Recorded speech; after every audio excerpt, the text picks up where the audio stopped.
Hi friends, welcome to me garden. எல்லோரும் எப்படி இருக்கீங்க? நான் கடவுள் கிருபையில் நல்லா இருக்கேங்க. நீங்களும் கடவுள் கிருபையில் நல்லா இருப்பீங்க நம்புகிறேன் ஃப்ரெண்ட்ஸ். உங்களுக்காக வேண்டிக்கிறேன் ஃப்ரெண்ட்ஸ். இது நம்ம மாடி தோட்டத்தோட அறுவடைங்க. கொஞ்சம் திப்பிலி, ஃபேஷன் ஃப்ரூட்டு, காஷ்மீரி ரோஸு, அப்புறம் கொஞ்சம் பூக்கள் வழக்கம் போல்.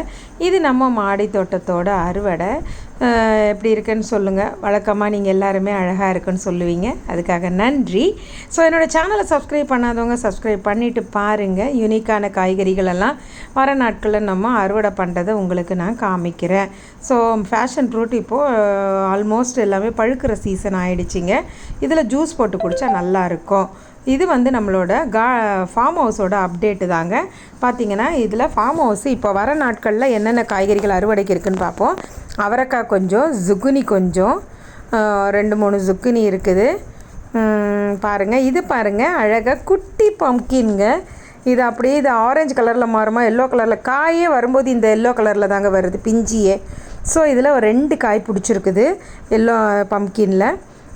குட்டியாக காய் சைஸ் இவ்வளோ தான், ஆனால் அழகாக இருக்குதுங்க. க்யூட்டாக இருந்துச்சு பாருங்கள். அதுக்கு நடுவில் ஒரு அழகான ஒரு வண்டு ஒன்று உட்காந்துருக்குது. அது என்ன வண்டுன்னு தெரியல எனக்கு பேர். ஸோ என்னோடய சேனலை சப்ஸ்கிரைப் பண்ணாதவங்க சப்ஸ்கிரைப் பண்ணிவிட்டு பாருங்கள். சரியான வெயிலுங்க, ஏண்டா நட்டேன்ற மாதிரி சில நேரத்தில் எனக்கு தோணுது.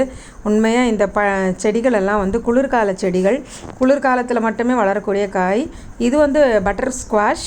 இதுவும் ஒரு பூசணிக்காயில் ஒரு வகை தான். இதுவும் ஒரு மாதிரி எல்லோ கலரில் மாறும்.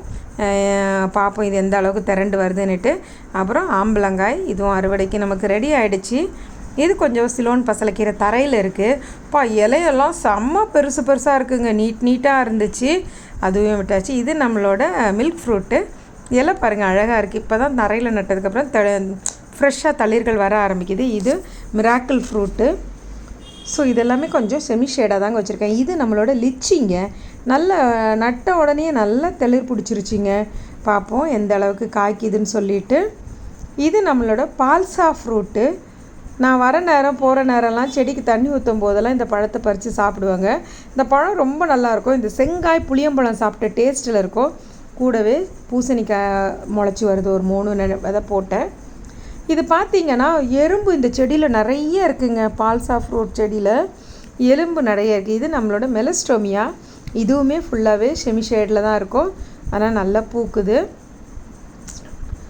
ஸோ இதில் அந்த பால்சா ஃப்ரூட்டில் பார்த்திங்கன்னா சரியான எறும்பு. இந்த காய்களையும் எல்லாமே பறிச்சாச்சு. இதெல்லாம் சும்மாலாம் வீடியோலாம் இல்லைங்க. அப்பப்போ உடனே வீடியோலாம் எடுக்க தோணாதுங்க. சட்டுன்னு அந்த நேரத்தில் கை தன்னால் போயிடும். இது அடுத்த அறுவடைக்கு வாட்டர் ஆப்பிள் ரெடி ஆகிட்டுருக்குது. ஸோ இப்போது ஒரு 10 காய்கிட்ட ரெடி ஆகிட்டுருக்குதுங்க.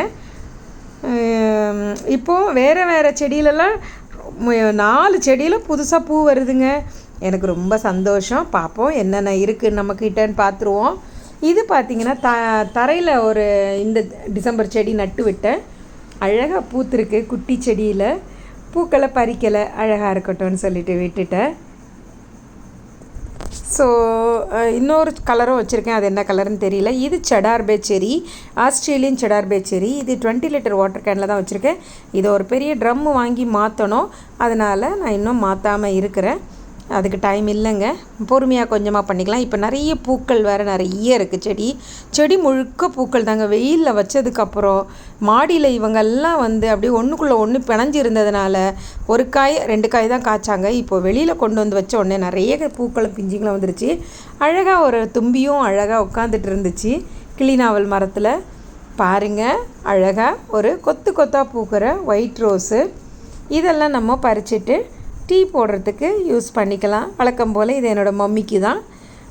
பாருங்கள். அடுத்து பார்த்திங்கன்னா யோங்கிலாங்கி இப்போது நல்ல அழகாக தளிர் பிடிச்சி நிறைய பூக்கள் பூக்க ஆரம்பிச்சிட்டாங்க. வாசனையாக இருக்குங்க. பர்புடாஸ் செரி, இதுலேயும் நிறைய பிஞ்சிகளும் பூக்களும் இருக்குது. வெயிலுக்கு இவங்கெல்லாம் சர்வையாகி வளர்ந்துடுறாங்கங்க, ஆனால் நம்மளால் தான் முடியலை. இதுதான் இயற்கைன்னு நம்ம சொல்கிறது. அப்புறம் பார்த்திங்கன்னா சூரியனம் செரி. ஐயோ எவ்வளோ பிஞ்சு எவ்வளோ பூன்னு சொல்கிறீங்க. இது பார்த்திங்கன்னா வெல்வெட் ஆப்பிள். இது சப்போட்டா. வெல்வெட் ஆப்பிள்லேயும் இப்போ பூக்கள் வர ஆரம்பிச்சிருக்கு. இது சூரியனம் செரி ரெட், அதாவது ஒரு மாதிரி ப்ரௌன் கலரில் காய்க்கும் இல்லையா, அது நிறைய செடி முழுக்க பிஞ்சு தாங்க. இன்னும் கொஞ்ச நாளில் தனியாக ஒரு வீடியோ போடுறேன். இது வந்து 16 இன்ச் பாட்டில் தான் நான் வச்சுருக்கிறேன். பெல் மாதிரி அழகாக காய்ச்சித இருக்குது. இது தம்பட்டை அவரை. இந்த தம்பட்டை அவரை ஒரு 4 காய் காய்ச்சிருக்குதுங்க. நமக்கு 4 காய் தம்பட்டை அவரை காய்ச்சா போகிறோம், ஒரு பொரியலுக்காகும். இதுதான் நம்மளோட தரை தொட்ட அறுவடை. கொஞ்சம் வெள்ளைப்பூக்கள், ஜெடார்பே செரி, அப்புறம் பார்த்திங்கன்னா அவரைக்காய் கொஞ்சம், அப்புறம் செரி கொஞ்சம், அப்புறம் சொடக்கு தக்காளி கொஞ்சம், அதுக்கப்புறம் ஜுக்குனி 2 விளைஞ்சிருந்ததுங்க, அதையும் பறிச்சாச்சு. ஸோ இந்த நாள் இனிய நாளாகாமல் இறைவனிடம் உங்களுக்காக வேண்டிக்கிறேன் ஃப்ரெண்ட்ஸு. அடுத்த ஒரு இன்ட்ரெஸ்டிங்கான ஹார்வெஸ்டிங்கோட உங்களை நான் மீட் பண்ணுறேன். ஓகேவா ஃப்ரெண்ட்ஸு? ஸோ சந்தோஷமாக இருங்க, ஹாப்பியாக இருங்க. வீக்கெண்டை தொட்டுக்கிட்டே இருக்கிறோம். அதனால் நீங்களும் என்னோடய வீடியோவை பார்த்து என்ஜாய் பண்ணிட்டு உங்கள் லைக்ஸையும் கமெண்ட்ஸையும் கொடுங்க. வெயில் நீங்களும் எப்படியோ சமாளித்து நம்ம 3 மாதம் ஓட்டி தாங்க ஆகணும். ஓகேவா? நெக்ஸ்ட் ஒரு இன்ட்ரெஸ்டிங்கான வீடியோவோட நான் மீட் பண்ணுறேன். அது வரைக்கும் டேக் கேர் அண்ட் பை. என்னோடய சேனலை சப்ஸ்கிரைப் பண்ணாதவங்க பண்ணிவிடுங்க. உங்கள் லைக்ஸ் அண்ட் கமெண்ட்ஸும் எனக்கு ரொம்ப முக்கியம். Have a nice